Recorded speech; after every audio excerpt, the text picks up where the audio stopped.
আজকে সন্ধ্যা সন্ধ্যা বেরিয়ে পড়লাম মামাবাড়ি যাওয়ার উদ্দেশ্যে, কারণ মামাবাড়ি মেলা শুরু হয়ে গেছে বলে কথা। আর আজকে ছিল অষ্টমী, তো ফাইনালি পৌঁছে গেছি মামাবাড়ি মেলার এখানে। আর এখানে ঢুকতে না ঢুকতে দেখলাম প্রচন্ড পরিমাণে ভিড় হয়েছে। আর আজকে ছিল অষ্টমী বলে কথা, তার জন্য এত ভিড়।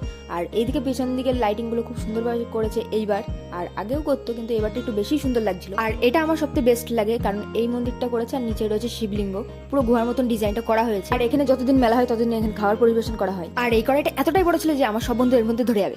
गजब बेइज्जती है। আর এখানে যতদিন মেলা হয় ততদিনই 3 বেলা করে খাবার দাবারের পুরো ব্যবস্থা আছে। তারপর আমরা মন্দিরের পিছনে কিছুটা সময় কাটানোর পরে চলে গেলাম মেলার ভিতরে। আর মেলার ভিতরে এত খাবার দাবার দেখে আমার প্রচন্ড লোভ লাগছিল, কিন্তু একটু কাজ ছিল না, 1 টাকা।